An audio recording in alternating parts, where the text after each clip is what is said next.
할렐루야. 네, 오늘 또 이 수요 예배 나오신 우리 성도님들을 환영하고 축복합니다. 우리 간단하게 옆에 계신 분들과 좀 인사하실까요? 네, 잘 오셨습니다. 오늘 여러분들 환영합니다. 네. 여러분,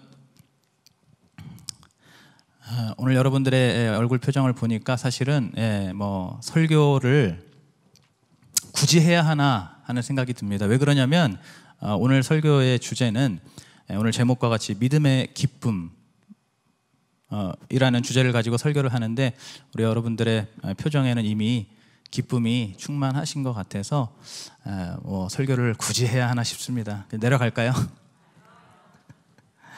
네. 오늘 설교 제목은 믿음의 기쁨입니다. 믿음의 기쁨. 얼핏 들으면은 뭐 그렇게 대수롭게 여겨지지 않는 그런 제목으로 생각이 됩니다. 믿음의 기쁨. 그런데 우리가 사실은 이 믿음에 대해서 이렇게 믿음이라는 그 단어, 믿음이라는 그 말을 우리가 떠올릴 때 이렇게 쉽게 같이 떠오르는, 같이 연상되는 그런 말들이 보통 뭐 인내라든가 혹은 연단이라든가, 그죠? 혹은 뭐 훈련이라든가, 어떤 그런 뭔가 정말 인고의 세월을 이렇게 정말 거쳐야 되는 어떤 그러한 것들이 먼저 이렇게 쉽게 연상이 됩니다. 우리가 어떤 믿음으로 살아간다, 우리 어떤 믿음의 여정이다, 어떤 이런 이야기를 할 때 우리의 머릿속에 먼저 쉽게 생각나는 것은 그렇게 뭔가 정말 우리 앞에 막 펼쳐져 있는 그 모든 막 장애물과 장벽들을 막 이 악물고 그것을 막 뛰어넘어야 되고 헤쳐나가야 되고 이겨나가야 되고 또 막 극복해 나가야 되는 어떤 그러한 것들이 먼저 이렇게 떠오르기가 쉽습니다. 예를 들어서 우리가 잘 알고 있는 그 기독교 고전 중에 하나인 철로역정이라는 소설이 있습니다. 이 철로역정은 어떤 내용입니까? 그 주인공의 이름이 이제 크리스찬인데, 이 주인공인 크리스찬이 자신의 어깨에는 죄라고 하는 큰 짐을 메고 또 자신의 손에는 이제 성경책을 한 권을 들고 자기의 원래 고향이었던 이 멸망의 도시를 떠나서 이제 그 순례의 여정을 시작합니다. 그 순례의 여정 속에서 정말 이 크리스찬이 온갖 고난과 역경을 그것을 다 이렇게 하나하나 통과하고 그것을 이렇게 지나가면서 정말 천신만고 끝에 이제 마지막 그 도착 지점인 하늘의 도시, 우리말로 하면 천국이 되겠죠. 바로 그 하늘의 도시에 도착하게 된다는 내용입니다. 저희 어렸을 때 학생회에서도 이 철로역정이라는 것을 프로그램으로 만들어가지고 굉장히 막 생고생을 많이 했던 그런 기억이 있습니다. 막 선생님들이 막 일부러 학생들한테 무섭게 하면서 막 학생들을 계속 뭐 흔한 말로 뺑뺑이를 막 돌리는 거죠. 계속 고생시키고 그러면서 이게 믿음인가 보다, 이게 신앙생활인가 보다, 뭐 그렇게 그런 고생을 일부러 하기도 했던 그런 기억도 있는데, 어쨌든 이 철로역정과 같이 우리가 믿음하면은 그러한 것들이 항상 먼저 연상이 된다는 겁니다. 뭔가 좀 고생스럽고 뭔가 막 고난과 시련 그런 것들로 둘러싸여 있고 그것을 또 막 헤쳐나가야 되고. 여러분, 물론 이 철로역정은 어디까지나 지극히 복음적입니다. 우리가 우리의 믿음 생활 속에서, 우리 그 믿음의 여정 속에서 당연히 우리는 인내도 필요하고 연단도 필요한 것이 맞습니다. 그러나 그렇다고 해서 우리가 우리의 믿음 생활 속에서 늘 그렇게 어떤 그러한 것들 때문에 우리가 지쳐한다거나 혹은 힘들어한다거나 혹은 우리의 얼굴이 늘 죽상을 하고 있을 필요는 없습니다. 왜 그렇습니까? 바로 오늘 설교의 이 제목처럼, 오늘 제가 여러분들에게 전하고 싶은 이 메시지와 같이 바로 우리의 믿음에는 반드시 기쁨이 따라오기 때문입니다. 우리의 믿음에는 반드시 기쁨이 따라옵니다. 믿으십니까? 오늘 우리가 읽었던 이 한 줄의 본문 구절은 바로 사도 바울이 이제 로마 교회에 보내는 편지의 마지막 부분, 그 편지의 이제 종결부 말미에 적은 말씀입니다. 실질적으로 이제 바울이 이 로마 교회 성도들에게 보내는 가장 어떤 마지막 부분, 가장 결론적인 그러한 당부의 메시지가 오늘 본문이라고 할 수가 있습니다. 왜냐하면 이 로마서에 보면 이제 이 15장 뒤에 또 16장이라는 장이 한 장 더 있긴 하지만 사실 그 이제 16장에서는 바울이 자신의 어떤 로마 방문의 일정에 대해서 이렇게 공유를 한다거나 혹은 이제 마지막으로 자신의 동역자들에게 그 마지막 인사를 전하는 것이기 때문에 사실상 오늘 우리가 읽은 이 본문, 본문의 이 한 구절이 로마 교회를 향한 사도 바울의 실질적인 어떤 결론의 메시지라고 할 수가 있습니다. 바로 오늘 이 본문에서도 사도 바울이 로마 교회에 마지막으로 당부하는 것이 무엇이냐면 우리가 믿음 안에 거할 때에 하나님께서 우리에게 기쁨과 평강과 소망이 충만하게 하신다는 겁니다. 그러니까 너희들은 끝까지 그 믿음 안에서 버티고 믿음 안에서 거하라는 것이 오늘 이 사도 바울의 이제 마지막 메시지라고 할 수가 있습니다. 오늘 이 말씀과 같이 우리의 이 믿음의 여정, 우리의 이 믿음의 순례의 여정은 우리가 늘 막 인상을 쓰고 무거운 발걸음을 내딛는 그러한 고난의 행군이 아니라 바로 그 믿음으로 인해서 얻어지는 그러한 큰 기쁨이 있는, 그리고 소망이 있고 평강이 있는 그러한 즐거운 여정이라는 것을 오늘 이 시간 먼저 여러분 기억하시기를 바랍니다. 오늘 이것을 제가 조금 더 자세히 말씀을 드리자면은 우리의 믿음은 그 믿음에 따른 열매를 맺게 되어 있습니다. 그 열매를 통해서 이제 우리는 너무나 놀랍고 너무나 큰 그 하나님 주시는 기쁨을 우리가 누릴 수가 있다는 것이죠. 다시 한번 말씀드립니다. 우리의 믿음은 열매를 맺게 되어 있고 그 열매를 통해서 우리는 정말로 놀랍고 큰 기쁨을 맛보고 누릴 수가 있게 되는 겁니다. 혹시 이 중에서 여러분 자전거를 탈 줄 아시는 분 계신가요? 자전거 탈 줄 아시는 분? 네. 여러분 이 자전거를 처음 배울 때 가장 중요한 포인트가 뭔지 아십니까? 가장 중요한 한 가지, 정말 꼭 알아야 되는 그 가장 핵심적인 포인트가 무엇일까요? 이 자전거를 이제 처음 배울 때 자전거 타실 줄 아는 분 없으신가요? 네. 제가 알기로는 제가 자전거를 배울 때 가장 중요했던 건 뭐냐면 우리의 몸이 기우는 쪽으로 핸들을 그쪽 방향으로 꺾는 겁니다. 내가 자전거를 막 탈 때 오른쪽으로 이렇게 쓰러질 것 같으면 핸들을 오른쪽으로 틀어야 되는 것이고 왼쪽으로 쓰러질 것 같으면 왼쪽으로 핸들을 틀어야 되는 것이죠. 동의하시나요? 모르시나요? 그렇게 믿으시면 됩니다. 네, 저는 그렇게 배웠습니다. 그렇게 탈 수 있게 됐습니다. 그러니까 저도 어릴 때 자전거를 이제 그렇게 처음 배울 때 저희 담임 목사님께서 그것을 가르쳐 주셨어요. 물론 뭐 직접 이렇게 막 살갑게 자전거를 가르쳐 주시진 않았습니다. 그냥 말로만 가르쳐 주셨어요. 그게 바로 오늘 이겁니다. 네가 넘어지려고 하는 쪽으로 핸들을 꺾으라고 그 한마디만 이렇게 알려주셔가지고 제가 그 이제 말을 기억하면서 자전거를 열심히 연습을 했습니다. 여러분 근데 문제가 뭐냐면은 자전거가 기우는 쪽, 내 몸이 기우는 쪽으로 핸들을 돌린다는 게 이게 생각처럼 쉽지가 않다는 겁니다. 여러분 해보셨죠? 이게 좀 동의가 돼야 되는데, 예.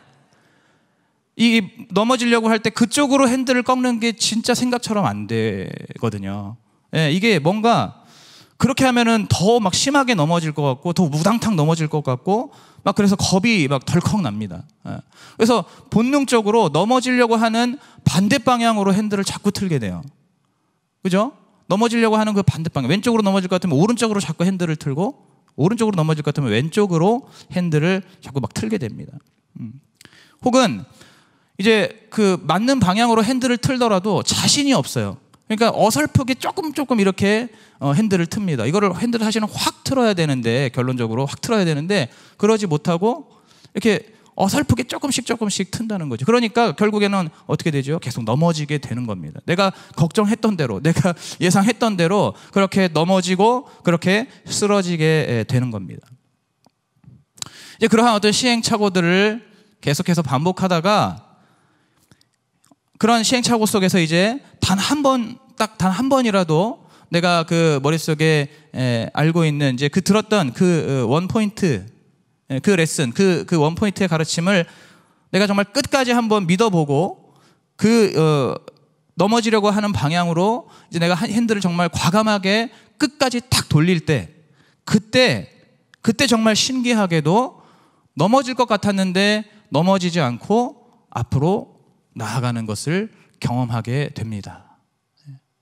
내가 이제 그 메시지, 그 가르침, 그것을 내가 기억하면서, 그것을 내가 믿으면서, 그것을 의지하면서 끝까지 핸들을 과감하게 돌렸을 때, 그때 넘어질 것 같았는데 넘어지지 않고 다시금 곧장 앞으로 나아가는 그것을 경험하게 된다는 것이죠. 여러분, 그 순간, 바로 그 순간 우리가 이전에 걸어 다니기만 할 때에는 한 번도 느껴보지 못했던 어마어마한, 정말 놀라운 기쁨을 맛보게 되는 것이죠. 그죠? 정말 신세계가 펼쳐지게 되는 겁니다.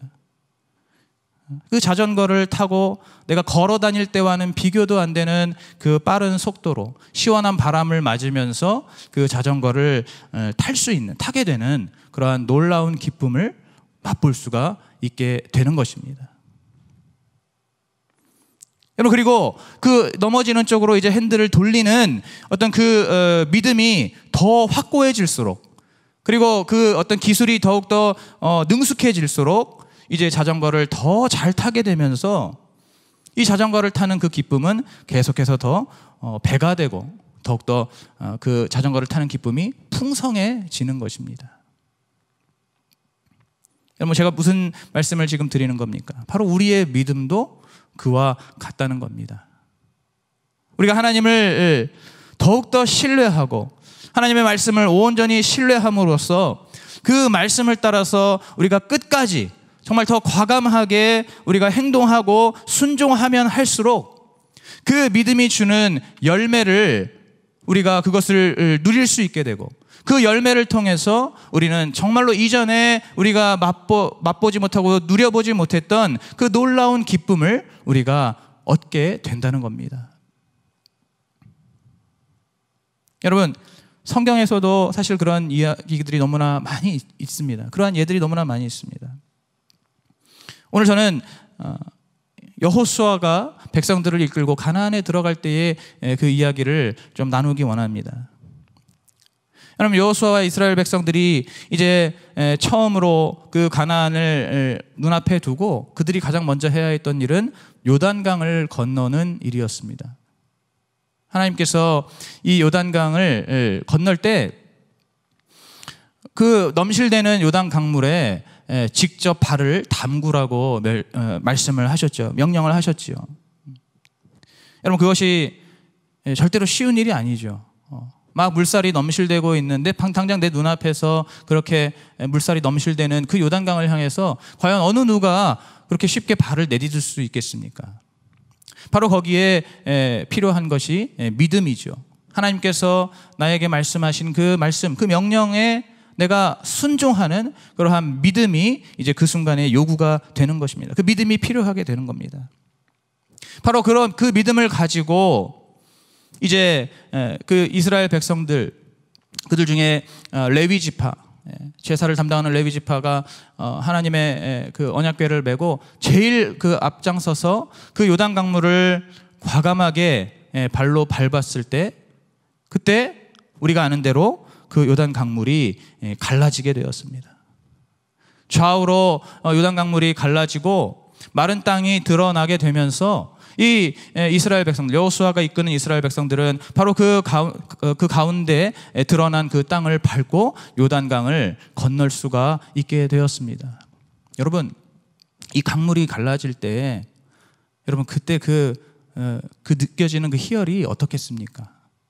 우리가 그냥 항상 말씀 통해서 그냥 이거 이렇게 글로 된 말씀을 통해서 뭐 요단강이 갈라졌다라는 것을 그냥 그것을 읽고 또 말씀 통해서 듣기만 하니까 사실 우리한테는 별로 감흥이 없을 수가 있어요.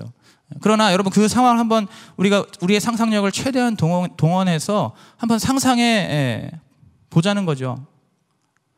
정말로 그 요단강이 거짓말처럼 기적과 같이 좌우로 갈라지고 마른 땅이 드러나는 그것을 볼 때 그 느낄 수 있는, 누릴 수 있는 그 기쁨이 얼마나 대단하겠습니까? 그죠? 바로 하나님의 말씀에 순종해서 그 강물을 향해서 내 첫 발을 내디뎠을 때 그 강물이 갈라지는 그 순간, 그 상황을 볼 때 그때 그 느끼는 희열이 얼마나 대단하겠냐는 말입니다. 강물이 갈라질 때도 그럴 것이고, 그리고 이제 그 레위 지파가 먼저 앞장서 가서 그 강의 한가운데에서 이들이 이제 거기서 딱 서 있으면서 이제 뒤따라오는 모든 백성들이 다 그 요단강을 건널 때까지 그 좌우로 갈라진 요단강이 다시 합쳐지지 않고 계속해서 그렇게 갈라진 그것을 유지할 때 그 모든 백성들이 요단강을 차례차례 건널 때 그 건너는 그 순간에도, 그 과정에도 그들의 그 마음이 얼마나 기쁘고 얼마나 벅차오르고 얼마나 감사했겠습니까? 그죠? 바로 믿음에 따른, 믿음으로 순종했을 때에 따르는 그 엄청난 기쁨과 희열이 있다는 것이죠. 여러분, 또한 그들이 이제 요단강을 건너가서 그 가나안 땅에서 처음으로 그들이 전쟁을 했던, 처음으로 정복했던, 그죠? 그 여리고성, 그들이 여리고성을 정복할 때에도 마찬가지입니다. 우리가 다 아는 대로 이제 하나님께서 여호수아를 통해서 말씀하시기를 그 여리고성을 하루에 한 바퀴씩 돌기만 하라고 말씀하셨습니다. 그죠? 그리고 마지막 7일째에는 또 그 성을 이제 7바퀴를 돌고 마지막 순간에 함성을 지르라고 그렇게 명령하셨습니다. 여러분, 이것을 하기 위해서도 분명히 적지 않은 믿음이 필요한 것이죠. 사실 전쟁을 치르기 위해서는 가장 아무리 상식적으로 그냥 우리가 생각해 보더라도, 기본적으로 생각해 보더라도 병력을 잘 준비를 해야 되고, 그죠? 무기를 점검해야 되고, 어떤 전술과 전략을 짜야 되는 그것이 가장 기본 중에 기본일 겁니다. 훈련을 시켜야 되고. 그런데 이 이스라엘 백성들에게 하나님께서 주신 말씀이라고는 고작 그 여리고성을 뺑뺑 돌라는 것, 그거 하나였습니다. 무슨 애들 장난도 아니고. 그런데 바로 그 이스라엘 백성들이 어쨌거나 그 하나님의 말씀에 그들이 순종하는 믿음을 가지고, 그 믿음을 가지고 여리고성을 돌기 시작했습니다. 그리고 정말 이제 마지막 날에 그 여리고성을 다 돌고 이제 마지막으로 함성을 지르고 나팔을 불 때, 그때 그 난공불락과 같던 여리고성이 갑자기 일순간에 와르르 무너지는 그것을 두 눈으로 목격할 때, 그것을 두 눈으로 목도하는 그 순간 그들이 느꼈을 그 기쁨을 우리가 어떻게 말로 다 표현을 할 수 있겠습니까? 성경에서는 그냥 여리고성이 무너졌다라고만 간단하게 기술이 되어 있지만은 여러분 그 상황, 실제 그 상황, 그 현장 어땠겠습니까? 정말 말이 안 되는, 입이 떡 벌어지는 그러한 놀라운 광경 속에서 이 이스라엘 백성들이 한 사람도 빠짐없이 믿음으로 순종했을 때 얻게 되는 그 엄청난 기쁨과 그 엄청난 그 희열로 그들이 충만하지 않았겠습니까?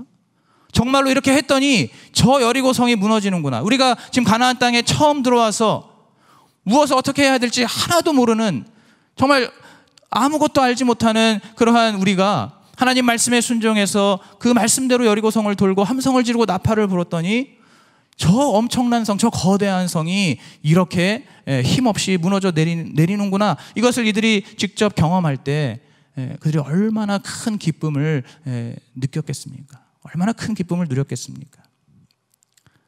우리가 정말 우리가 어떤 상상을 하든지 그 이상의, 그 상상 그 이상의 엄청난 기쁨과 엄청난 희열을 느꼈을 것입니다. 여러분, 바로 이런 것입니다. 이 믿음이라는 것은 그 열매를 맺게 되어 있고 그 열매를 통해서 이제 큰 기쁨을 반드시 누릴 수가 있다는 겁니다. 여러분, 오늘 우리가 이 사실을 반드시 기억하면서 우리의 삶도 바로 이러한 믿음의 기쁨을 온전히 누리시는 그러한 여러분의 삶이 되기를 간절히 축복합니다. 여러분, 그러기 위해서 우리가 그러한 믿음의 기쁨을 온전히 맛보고 누리기 위해서 정말 우리에게 필요한 중요한 두 가지가 있습니다. 그것이 무엇이냐면 바로 기도와 감사입니다. 기도와 감사. 빌립보서 4장 4절부터 6절 말씀 보시면 우리가 잘 알고 있는 말씀이 나오죠. 주 안에서 항상 기뻐하라. 내가 다시 말하노니 기뻐하라. 그러면서 6절에서 무엇이라고 말씀하시냐면 아무것도 염려하지 말고 오직 기도와 간구로 너희의 구할 것을 감사함으로 하나님께 아뢰라라고 말씀하고 있습니다. 바로 여기서 중요한 것, 기도와 간구 그리고 감사함. 너희가 정말로 항상 기뻐해야 되는데 기뻐하기를 권면하고 있는데 그 기쁨을 누리기 위해서는 가장 중요한 것이 무엇이냐? 바로 아무것도 염려하지 말고 기도와 간구로 주님께 나아가는 것, 그리고 하나님 앞에 늘 감사함으로 나아가는 것. 이 두 가지가 가장 중요하다는 것이죠. 여러분, 우리의 기쁨을 가로막는 두 가지의 방해 요소가 있습니다. 우리가 하나님 안에서 정말 우리가 믿음으로 살아갈 때 누릴 수 있는 그 기쁨을 가로막는 두 가지의 방해 요소. 그것이 무엇이냐면 하나는 불안입니다. 불안. 우리가 걱정하고 근심하고 불안해하고 두려워하는 것. 이걸 한마디로 얘기하면 불안이라고 할 수 있죠. 여러분, 만약에 그 여호수아가 이끄는 이스라엘 백성들이 그들이 그 요단강 앞에서 불안해했다면은 그 요단강을 건널 수 있었겠습니까? 그 넘실대는 요단강물, 1년 중에 가장 정말 그 물의 수위가 가장 깊고 가장 물살이 센 하필 그 시기에 이 요단강 앞에 지금 서 있는 이스라엘 백성들이 지금 눈앞에 펼쳐진 현실을 보고 이들이 불안해하고 걱정하고 두려워했다면은 이들이 과연 그 요단강 그 강물에 발이라도 담글 수 있었겠습니까? 그 요단강을 건너기는커녕 발도 담그지 못했을 겁니다. 바로 이 불안이라는 것은 이렇게 우리가 앞으로 누릴 수 있는 우리 앞에 예비된 기쁨을 가로막는 그러한 중요한 한 가지 요소지요. 여러분, 예수님의 명령을 따라서 물 위를 걸었던 베드로를 기억하실 겁니다. 예수님께서 배에 있는 베드로에게 나에게 오라고 그렇게 말씀하셨을 때 그 베드로가 예수님의 그 말씀, 예수님의 명령에 순종해서 배 밖으로 뛰쳐나갔죠. 그래서 물 위를 걷기 시작했습니다. 예수님께서 오라고 하시는 그 말씀에 순종했을 때 베드로는 물 위를 걷는 그러한 기적과 그러한 기쁨을 누릴 수 있게 된 것이죠. 그런데 이 베드로가 일순간 그가 그 넘실대는 파도를 보고 그 마음에 불안감이 들어왔습니다. 두려움이 들어왔습니다. 그랬을 때 어떻게 됐습니까? 물 위를 걷던 베드로가 물 속으로 빠지게 된 것이죠. 불안이 엄습했을 때, 두려움이 엄습했을 때, 근심 걱정으로 나의 마음이 가득 차게 되었을 때 물 위를 걷던 베드로가 물 속으로 빠지게 되는 겁니다. 바로 우리의 기쁨을 가로막는 첫 번째 방해 요소, 이 불안입니다. 두 번째, 우리의 기쁨을 가로막는 두 번째 요소는 바로 불평불만입니다. 불평불만. 여러분, 여호수아가 이끄는 이스라엘 백성들이 여리고성을 하루에 한 번씩 돌 때 여러분, 이들이 계속해서 불평하고 불만을 터뜨렸다면 여러분, 그 여리고성을 돌 수가 있었을까요? 백성들이 계속해서 궁시렁궁시렁 거리고 수군수군 거리고 이게 뭐냐, 이게 무슨 애들 장난도 아니고 도대체 이게 뭐 하는 짓이냐 이러면서 계속해서 불평하고 불만을 터뜨리고, 그러다가 그 불평과 불만이 여호수아에게까지 전달이 돼서 막 온 백성들이 막 사기가 뚝뚝 떨어지고 그렇게 됐다면은 여리고성을 무너뜨리기는커녕 그 주님 말씀 따라서 여리고성을 끝까지 도는 일조차 완수하지 못했을 것입니다. 여러분, 모세가 가나안을 정탐할 때 보냈던 12명의 정탐꾼을 기억하실 겁니다. 그 중에서 10명의 정탐꾼, 바로 여호수아와 갈렙을 제외한 이 2명의 정탐꾼을 제외한 나머지 10명의 정탐꾼이 그들이 어땠습니까? 그들이 가나안 땅을 정탐하고 돌아와서 모세 앞에 보고할 때 그들의 보고에는 온갖 불평과 불만이 가득했습니다. 그 땅은 우리가 함부로 들어갈 수 없는 땅이다. 왜 우리가 저기에 들어가서 우리가 스스로 멸망하는 그러한 길을 우리가 자초해야 되느냐. 그러한 불평과 불만을 그 10명의 정탐꾼이 모세에게 계속해서 쏟아냈지요. 결국 그들은 자신들의 그 불평 불만을 따라서 가나안 땅으로 들어가지 못하게 되고 광야에서 그들의 고된 삶을 마무리하게 되었습니다. 바로 이 불평 불만, 이것이 우리 앞에 놓여져 있는 기쁨, 우리가 믿음으로 살아갈 때 누릴 수 있는 그 기쁨을 가로막는 두 번째 방해 요소죠. 바로 그렇기 때문에 하나님께서 우리에게 이제 기도와 간구 그리고 감사함으로 하나님 앞에 나아가라고 말씀하신 겁니다. 여러분, 우리의 불안은 무엇으로 잠재울 수 있습니까? 바로 기도와 간구로 잠재울 수가 있는 것입니다. 우리의 삶 속에서 우리가 그러한 불안이 느껴지고 근심 걱정이 생길 때, 그럴 때마다 우리는 하나님 앞에 아무것도 염려하지 말고 기도와 간구로 나아가야 하는 것입니다.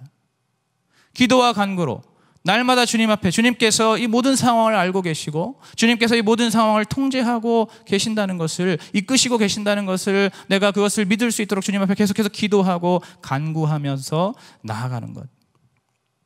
또한 우리 안에 생기는 그런 불평과 불만을 잠재우기 위해서 필요한 것이 무엇입니까? 바로 감사의 마음이죠. 감사의 마음. 내 안에 솟아나는 그 불평과 그 불만을 뒤로 하고 계속해서 내가 하나님 앞에 의식적으로 더 감사하는 겁니다.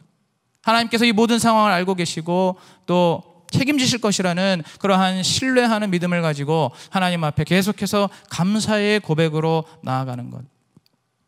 바로 우리의 불안을 잠재우기 위해서 우리는 주님 앞에 기도함으로 나아가고, 또 우리의 그러한 불평 불만을 뒤로 하기 위해서 하나님 앞에 더욱더 감사함으로 나아갈 때, 그럴 때 바로 우리 안에 있는 모든 불안과 모든 불평 불만이 사라지고 우리는 그 믿음의 여정 속에서 하나님께서 예비하신 크고 놀라운 기쁨을 온전히 누릴 수가 있게 되는 것입니다. 오늘 이 시간에 여러분 안에 있는 모든 불안과 모든 불평과 불만을 바로 기도와 간구로 또 감사함으로 온전히 이겨내시는 그러한 여러분이 되시기를 축복합니다. 저는 지금 우리의 믿음은 그 믿음에 따르는 열매를 맺게 되어 있고, 그 열매를 통해서 우리는 정말로 주님 주시는 크고 놀라운 기쁨을 누릴 수 있다라고 여러분들에게 말씀을 전하고 있습니다. 여러분, 그런데 한 가지 더 중요한 사실이 있습니다.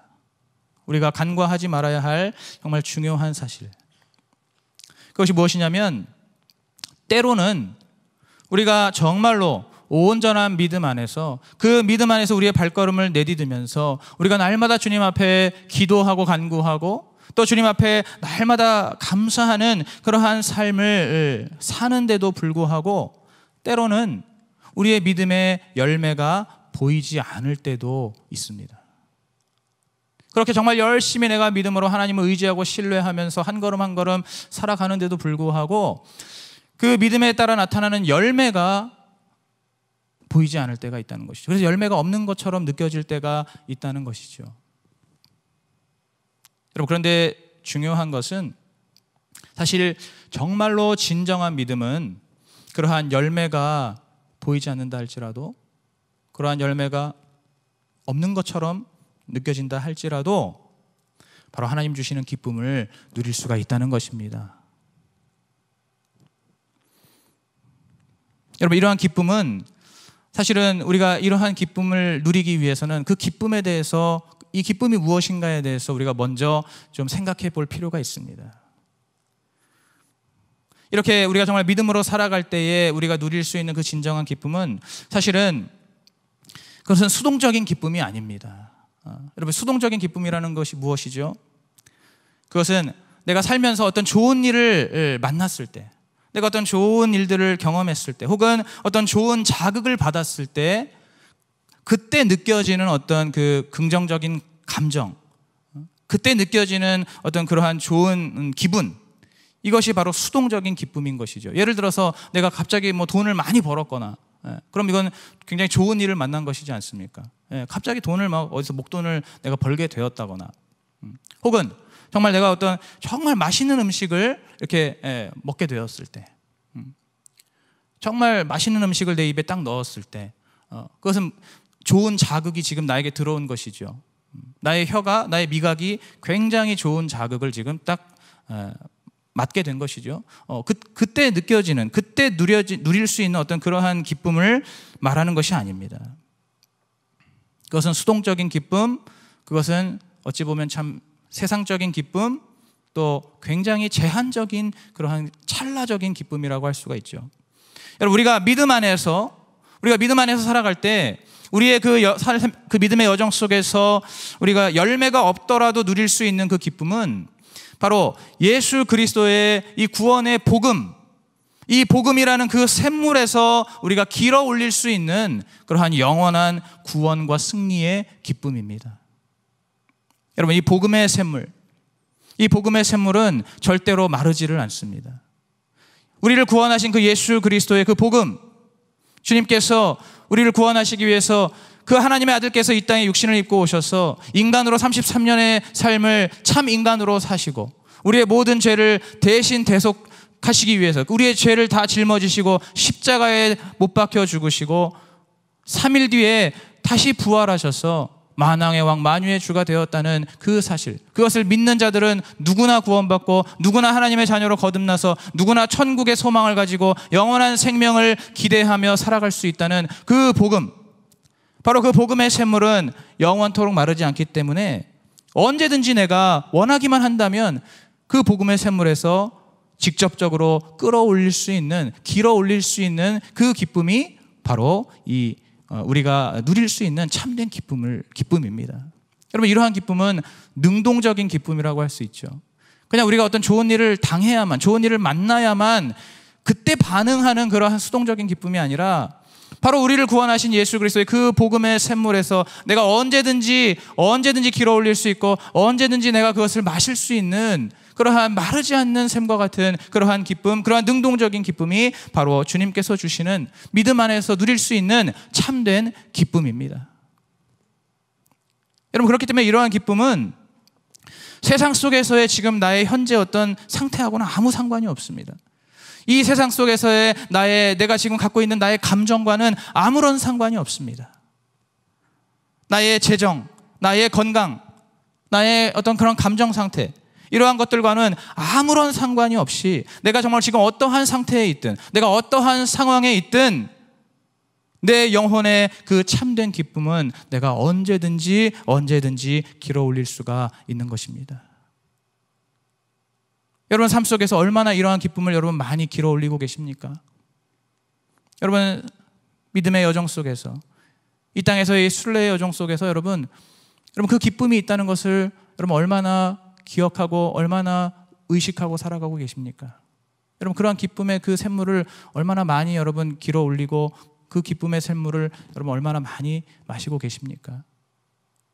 혹시라도 우리에게 그러한 그 마르지 않는 기쁨의 샘물이 있다는 것을 잊어버리고 사시지는 않습니까?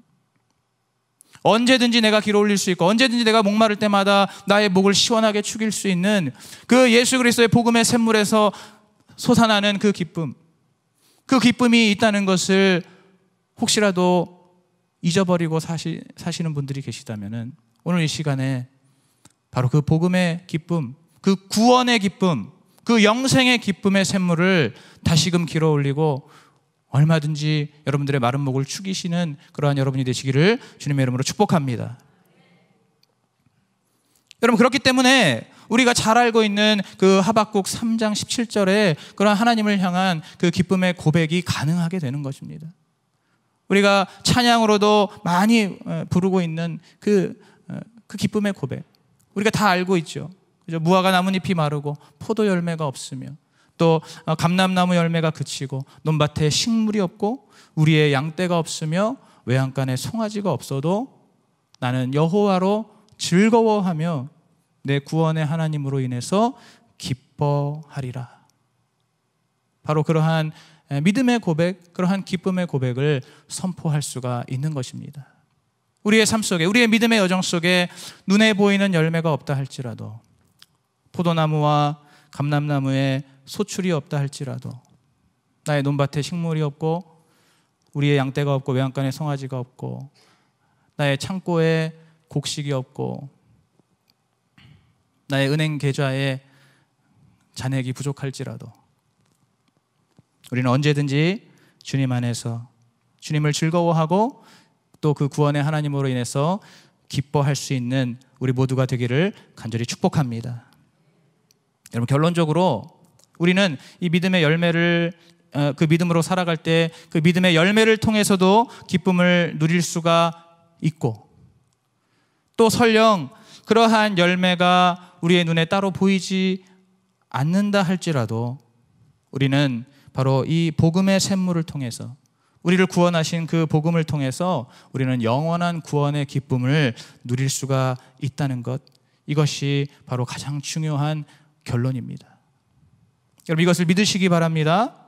우리의 삶 속에 믿음의 열매가 있다라고 한다면 그 열매로 인해서 기뻐할 수 있는 것이고, 그 열매가 비록 보이지 않는다 할지라도 우리는 우리를 구원해 주신 그 원천적인 우리의 영혼의 기쁨을 우리가 누릴 수가 있는 겁니다. 저 동유럽의 루마니아라는 나라에 원브란트라는 목사님, 리처드 원브란트라는 목사님이 계십니다. 그 루마니아가 이제 공산 그 국가로서 공산당의 치하에 있을 때 이 원브란트 목사님이 그 루마니아의 복음화를 위해서 사역에 헌신하시고 그 루마니아의 복음화를 위해서 애쓰신 그러한 목사님입니다. 이 목사님이 이제 한 번은 그 사역 속에서 그 정말 공산 국가인 그 루마니아에서 복음을 전하고 그 나라를 복음화하기 위해서 열심히 헌신하다가 감옥에 갇히게 되었습니다. 그가 열심히 사역하고 정말 하나님 앞에 헌신했지만 그에게 돌아온 것은 차갑고 좁은 독방이었고, 그에게는 가장 최소한의 음식과 물만이 제공이 되었습니다. 너무나도 힘들고 어려운 상황, 너무나도 열악한 그러한 상황 가운데 그가 놓이게 된 것입니다. 그가 믿음의 여정을 걸어갔음에도 불구하고 하나님 말씀에 순종하여서 그 자신의 조국의 복음화를 위해서 열심히 헌신했는데 돌아온 결과가 바로 그러한 차가운 독방과 최소한의 음식과 물이었던 겁니다. 여러분, 그 상황 속에서 이 원브란트 목사님이 누가복음 6장 22절 23절의 말씀을 그가 암송하고 묵상했다고 합니다. 누가복음 6장 22절에서 23절, 인자를 인하여 사람들이 너희를 미워하며 멀리하고 욕하고 너희 이름을 악하다 하여 버릴 때에는 너희에게 복이 있도다. 그날에 기뻐하고 뛰놀라. 하늘에서 너희 상이 큼이라. 아멘. 바로 이 누가복음 6장 22절 23절 말씀을 그가 계속해서 암송하고 그것을 묵상하면서 이제 그가 이 말씀에 순종해야겠다라는 믿음이 생겼습니다. 그 좁은 독방 속에서 그가 이 말씀, 그 23절에 보면 그날에 기뻐하고 뛰놀라 하늘에서 너희의 상이 큼이라 라고 말씀하신 그 말씀에 순종해야겠다는 그러한 마음이 생겨서 이 원브란트 목사님이 그 좁은 독방에서 그가 조금씩 뛰기 시작했습니다. 그 좁은 독방에서 그가 한 발, 두 발 이렇게 조금씩 뛰면서, 왜냐하면 그 말씀에 기뻐하고 뛰놀라라고 말씀하고 있었기 때문에 그 말씀을 의지하고 순종해서 그 독방에서 그가 뛰기 시작했습니다. 점점 더 높이, 점점 더 크게 뛰기 시작했습니다. 그가 그 독방에서 그렇게 뛰기 시작했을 때 그의 마음속에 새로운 기쁨이 샘솟게 되었습니다.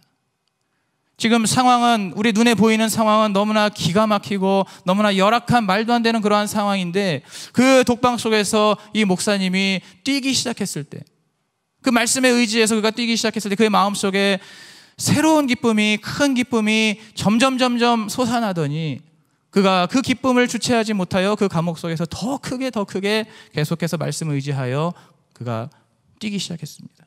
바로 그의 마음속에 하나님께서 주시는 큰 기쁨이 임하게 되었고, 또 하나 흥미로운 사실은 그가 그렇게 그 독방에서 막 그렇게 뛰고 있는 그것을 그 간수가 보고는 지금 이 사람이 큰일 났구나, 이 사람이 여기서 이제 지금 완전히 미쳐서 정신을 못 차리고 좀 이러고 있구나라고 그렇게 이것을 받아들이고 얼른 그 워무란트 목사님에게 많은 음식과 많은 물을 또 제공을 했다고 합니다. 왜냐하면 사람을 먼저 살려야 되니까. 그러한 일들까지 일어나게 되었습니다. 바로 말씀에 순종하는 그 믿음 속에서 그가 누릴 수 있는 그 기쁨, 이것이 우리 모두가 누릴 수 있는 기쁨인 줄로 믿습니다. 여러분, 오늘 이 본문을 이제 전하는 이 사도 바울도 마찬가지죠. 우리가 너무나 잘 알고 있지 않습니까? 이 사도 바울이야말로 사실은 그의 삶 속에 모든 곳에서 그가 풍성한 어떤 사역의 열매를 맺은 것이 아니었습니다. 그는 가는 곳마다 항상 정말 동일한 믿음을 가지고 동일한 열정을 가지고 가는 곳마다 복음을 전했습니다.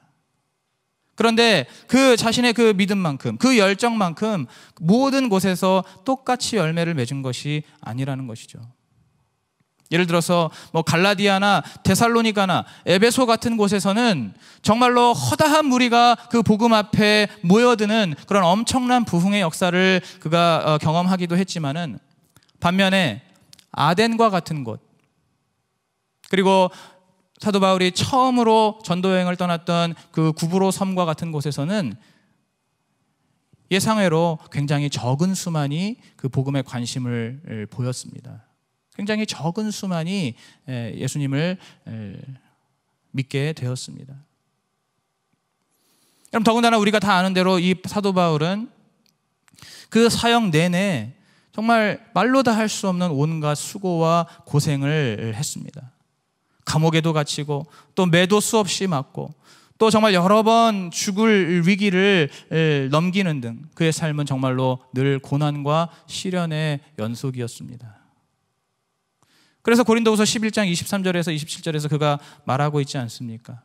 자신은 자신의 동족에게 한 번에 39대씩 5번이나 채찍을 맞았고 또 3번에 걸쳐서 곤장을 맞았고 또 돌에 맞아서 죽을 뻔하기도 했고 또 파선을 3번이나 했고, 그리고 그 정말 칠흑과 같은 망망대에서 하루 밤낮을 아무런 소망도 없이 보내기도 했다라고 고백하고 있지 않습니까? 그러나 바울은 어떻게 고백하고 있습니까? 그가 고린도후서 6장 10절에서 고백하기를 그는 근심하는 자 같으나 기뻐하노라 라고 고백하고 있습니다. 물론 이 바울의 서신에서 이 바울이 자신이 그 믿음의 여정 속에서 누리고 있는 그 기쁨을 고백한 것이 너무나 많지만, 그러나 그 중에서도 이 고린도후서 6장 10절에 보면 그가 근심하는 자 같으나, 남들이 볼 때에는 근심하는 자 같고 근심해야 하는 자 같이 보이지만은 그러나 자신은 기뻐한다는 것입니다. 자신의 안에는 기쁨이 충만하다는 것입니다. 이것을 조금 다르게 표현하자면, 이것을 조금 다르게 의역하자면 이렇게 말할 수가 있습니다. 우리는 슬픔이 무엇인지를 알고 있다. 나는 슬픔이 무엇인지를 알고 있다. 나의 삶에서 보여지는 그러한 현실적이고 객관적인 상황에서는 사실은 누구라도 슬퍼할 수밖에 없을 것이다. 그러나 그렇다고 해서 그 어떠한 것들도 내 안에 있는 이 기쁨의 불을 절대로 꺼뜨릴 수 없다라는 것입니다. 내 안에 계속해서 타오르고 있는 이 기쁨의 불은 그 무엇도 그 누구도 꺼뜨릴 수가 없다는 것입니다. 그럼 바울이 어떻게 이렇게 고백할 수가 있습니까? 그는 그의 사역 속에서 언제나 동일한 열매를 맺은 것도 아니었고, 또 그 사역 속에서 그는 다른 사람들 같으면 정말 감당하기 어려운 그런 온갖 고생과 수고와 죽을 위기를 수없이 넘겼습니다. 그런데도 어떻게 이렇게 기쁨이 가득한 그러한 고백을 할 수가 있는 겁니까? 그것은 바로 이 바울이 자신이 정말 하나님 앞에 이방인의 사도로 부르심을 받아서 많은 영혼들을 구원하고 교회를 세우는 그러한 일들 속에서 그가 기쁨을 누리고, 또 더 나아가서 사실상 정말 자신의 고백처럼 죄인 중에 괴수였던 그러한 자신을 예수 그리스도께서 선택해 주시고 구원해 주셨다는 그 사실, 바로 그 사실 하나만으로도 이 바울은 영원히 마르지 않는, 영원히 끝나지 않는 그러한 기쁨을 누릴 수가 있었던 것입니다. 바로 그러한 믿음 위에서 그가 자신의 그 기쁨의 불을 그 누구도 꺼뜨릴 수 없다고 고백한 것입니다. 여러분, 오늘 이 시간에 우리의 믿음의 여정 속에서 어떠한 인내와 어떠한 연단이 따른다 할지라도 여러분 온전히 믿음으로 기뻐하시는 그러한 저와 여러분이 되시기를 간절히 바랍니다. 우리의 믿음의 여정 속에서 하나님께서 보여주시는 열매들로 인하여 우리가 기쁨을 얻고, 또 때로는 그러한 열매들이 보이지 않는다 할지라도 나 같은 것을 구원해 주신 그 예수 그리스도의 그 복음의 놀라운 능력과 그 복음의 놀라운 은혜 때문에 다시금 내 안에서 정말 그 참되고 영원한 기쁨을 얼마든지 길어 올리고 그 기쁨의 샘물을 먹고 마시는 그러한 저와 여러분이 되어서 우리 주님 안에서 우리의 남은 평생의 삶 속에 우리가 늘 주님과 함께 해와 같이 빛나면서 그렇게 기쁘고 즐겁고 또 주님 안에서 늘 온전히 주님과 동행하는 그러한 삶을 살아가시는 저와 여러분이 되시고 또 우리 수지산 성교회가 되기를 주님의 이름으로 간절히 축복합니다.